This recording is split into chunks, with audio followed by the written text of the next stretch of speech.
ka. Ako ay ako. Kilala mo ba si Emad? Paanong hindi ko siya makikilala? Iniregalo ko siya sa'yo para maging best friend mo. I have a good news. Wow. Meron ako na-discover para mabuksan itong USB nyo ng Apolita ko. Malaya ka na. Taas ka na ngayon. Kaninong utos? Hindi na talaga natutong anak kong yan. Alamin nga kung anong ginagawa ni Joshua. Okay, boss.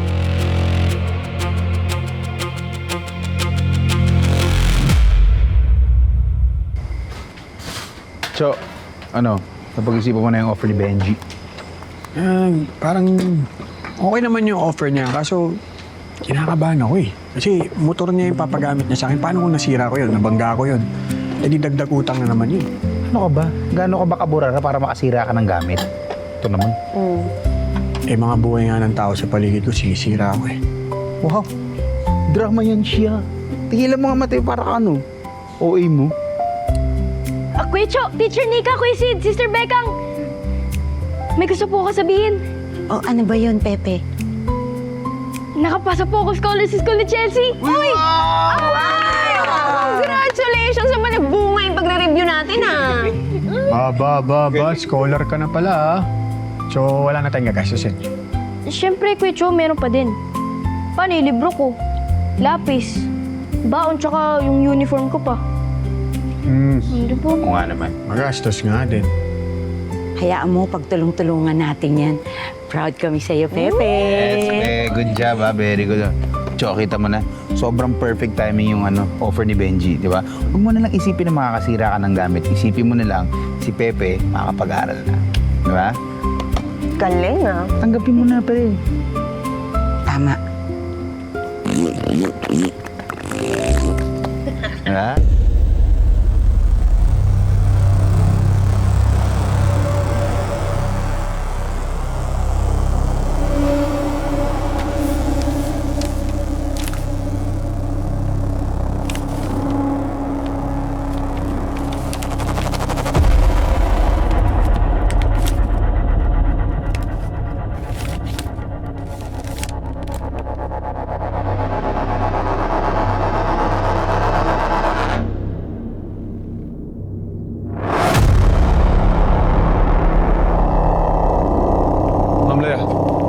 Kumusta po? Anong meron kina Joshua at Ruth? Ang lalim nun Ano yon? Matagal na may gusto si Joshua kay Ruth. Mula nung nasa ampunan pa kami. Pero may asawa si Ruth, hindi ba? Si Mateo. Umaasa siya na mamahalin siya ni Ruth.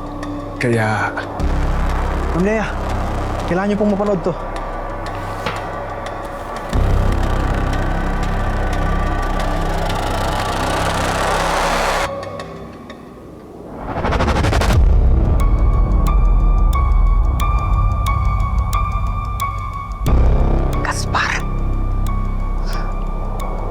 anong gagawin natin? Paano si Mayor? Kailangan mahanap natin yung Rick na yan. Kailangan sabihin niya na nagsinungaling siya. At bawiin niya ang statement niya.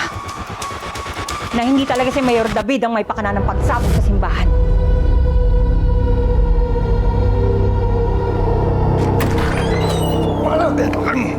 Walang, tandaan lang.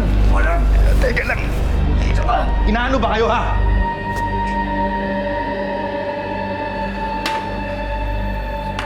Kay Joshua.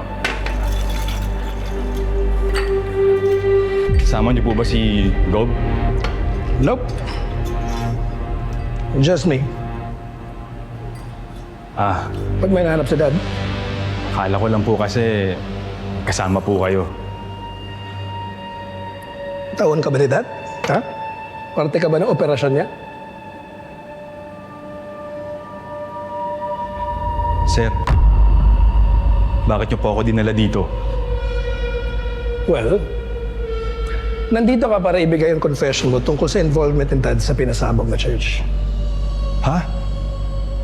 Ha? Anong ha? Hindi mo masasabi sa akin yung mga plano ni Dad? Ha? Ano? Ako na yung anak niya, hindi mo pa rin masabi sa akin, anong ha? Teka, sir. Para saan po ba to? Tsaka, teka, naguguluhan po ako. Papasa ko sa media yung confession mo. That way, sa ganun malalaman ng publiko ang katotohanan. Dali lang, Sir Joshua. Di ko po kayang gawin yun. Mananagot po ako kay Gob, sir. Di ko po talaga kayang gawin. Sounds like you have two choices. Papatayin ka ni Dad pag nalaman niya ang tungkol dito sa nangyayari ngayon, o ako mismo papatay sa'yo kung hindi mo ginawa yung pinapagawa ko sa'yo. Sir Joshua, makaawa po ako. Hawak po ni Gob yung nanay ko. Pag nagsalita po ako laban sa kanya, papatayin niya po ang nanay ko, sir. Sorry. Sir Joshua, nakikiusap po ako, pakiusap po. Sir! Quick. Okay, naiintindihan kita. Ito yung kailangan mong maintindihan. Wala na akong pakialam kung sino pang masasaktan. Ang mahalaga lang sa akin, makuha ko yung kailangan ko. Ngayon, aamin ka. Bakit niyo po ito ginagawa? Bakit niyo po ginagawang kalaban ang tatay niyo? Oo nga, Joshua.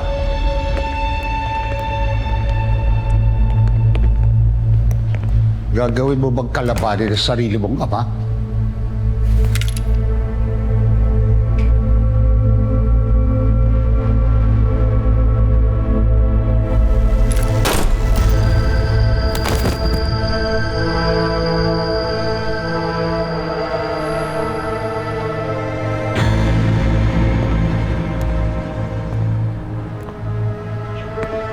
You already served this purpose. Wala na siyang silbi. Dad, Yes, Joshua. Surprised? Alisin niyo na yan.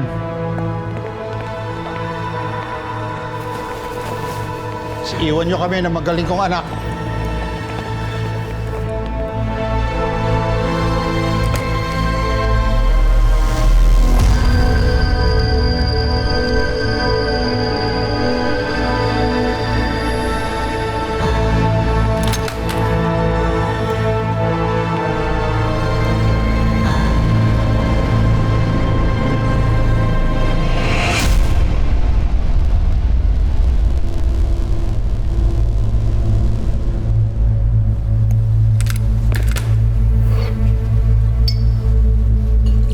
Ano, Joshua?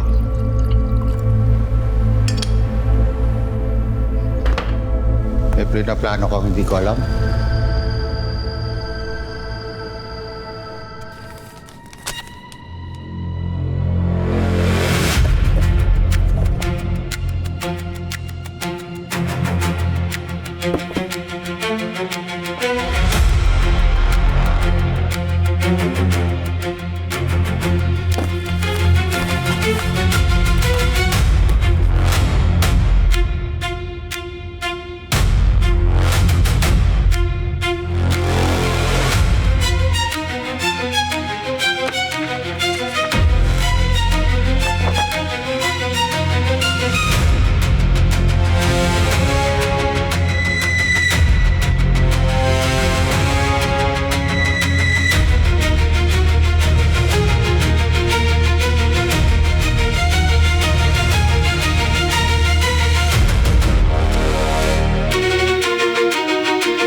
What?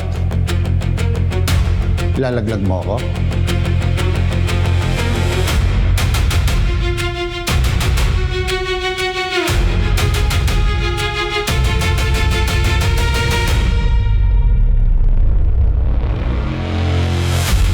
Ipakukulong mo ako?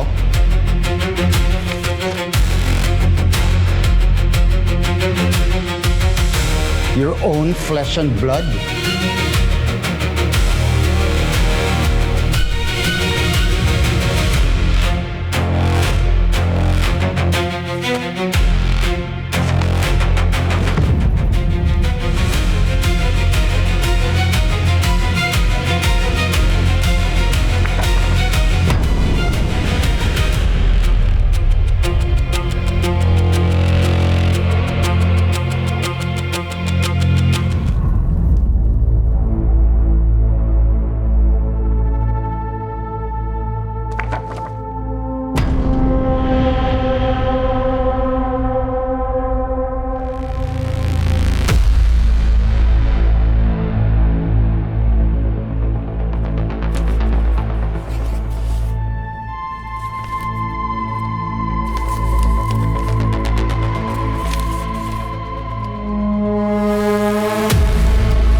she's dead.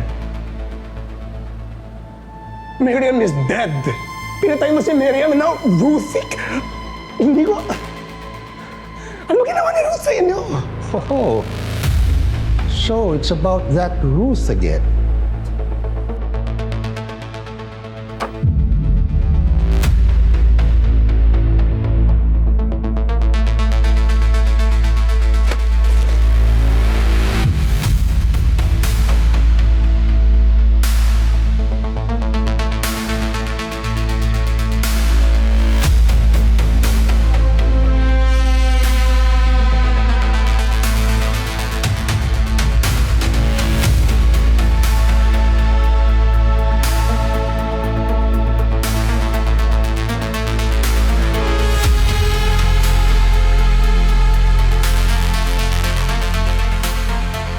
Ano bang pinakain sa'yo ng babaeng yun at nagiging tanga ka na? Anong ginawa ni Ruth sa inyo? Anong ginawa ng pamilya niya sa inyo? Ba't niyo so ginagawa sa kanila? Wala. Nothing personal. Naging collateral damage lang sila sa mga plano ko. Collateral! Daming namatay! Yung mga bata na damay! Yung iba hindi pa nga nagigising eh! So nagmamalinis ka ngayon? Ganun ba? Pinatay mo si Mateo, di ba? That's different. Ano? Walang pinagkaiba yun. Pareho tayo pumapatay ng tao.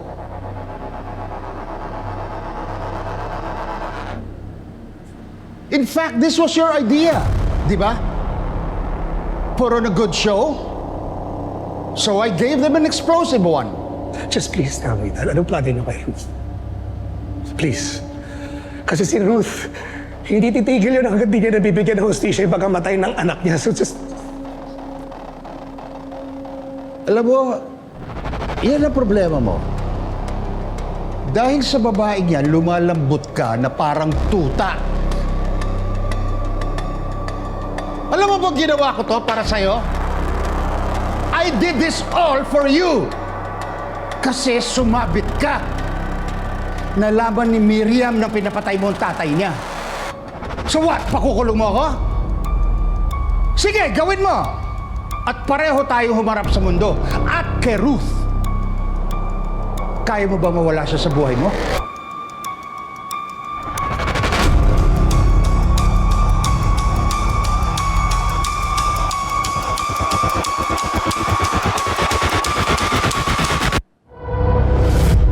Uy, naku. Ang bait-bait talaga ni Mayor, no? Pasalamat tayo. Pinatira niya na tayo rito. Pinapakain niya pa tayo. Oo nga, sister. Ayan, nakakapagtago tuloy tayo dun sa mga umahabol sa atin. Buti na lang talaga. Kaya nga, buti na lang. Naku, salamat kay Mayor. Kuya Cho? Baka hindi na pala ako mag-aral dun sa school ni Chelsea. Kasi, kahit may scholarship ako, ang dami pa rin babayaran eh. Yung uniform, libro ko, school supplies. Huwag na. Nakakahiya. Hassle pa sa'yo. Ayoko maging pabigat. Tutulong na lang ako sa inyo ni sister dun sa roving school. Ganun ba? Okay. Pero sayang naman. Kasi, naisip ko lang habang tumatagal ng panahon na nalalayo ka kay Chelsea. Alam mo yun, baka makahanap siya iba. Hala. Hindi yung gagawin ni Chelsea sa akin. Oo naman, hindi niya yung gagawin sa'yo. Pero isipin mo lang, baka isang araw magkaroon siya ng kaklase, tapos bigla siyang ligawan, tapos wala ka dun sa tabi niya. Ang hirap kalaban nun, bebe. Hirap nun. Paano mo lalabanan yun? Hindi pwede yun. Hindi nga pwede, pero sayang kasi. Naisip pa naman ako ng paraan para bayaran yung school supplies mo thanks to your Kuya Benji right here. Ay, sandali. Anong plano yan? Meron kasi in-offer to si Benji. Magpasada daw ako sa motor niya. Tapos magiging extra income ko sa kanya, pambabayad ko ng school supplies nito ni Pepe. Talaga, Kuya Cho? Oo, kasi sabi mo, ayaw mo na mag-aaral, di ba? Sabi mo, magbabantay ka na ng Rubik School kasama si Sisi. Hindi po. Game na po ako, Kuya Cho. Game na ako. Salamat, Kuya Cho. Promise po, gagalingan ko. Why? Ang taray naman ng Pepe namin. Magpa-private school na yan, aba. Hoy, baka naman ni-Englishin mo kami dito pag umuwi ka dito, ha? Sample mo kami. Dali, introduce yourself in English. Pepe, don't problem that, okay? From now on, I will be your English teacher. I will teach you verb, adverb, adjectives, and consonant. And anywhere. Wow, naku, mag-aaral na yung Pepe natin. Mag-school na. Dahil dyan, magpapa-burger si Mateo. Burger! Burger! Burger! Burger!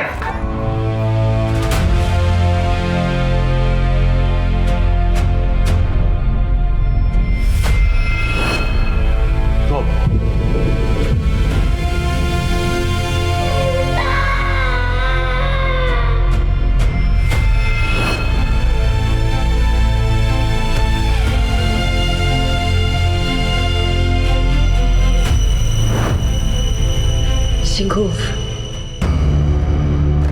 Siya ang may gawa nito.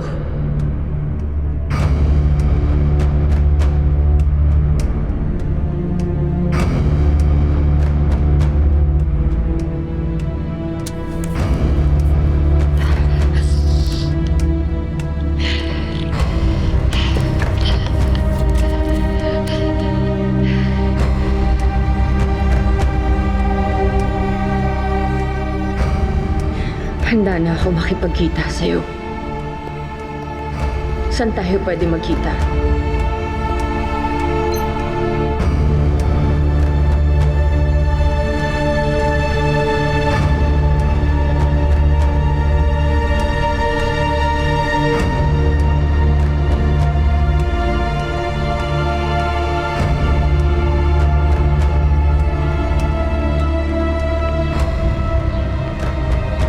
Nag-text na si Ruth. Anong sabi?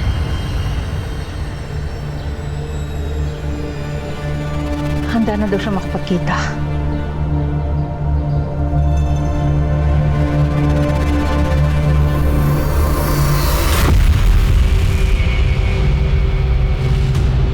May isa pang update.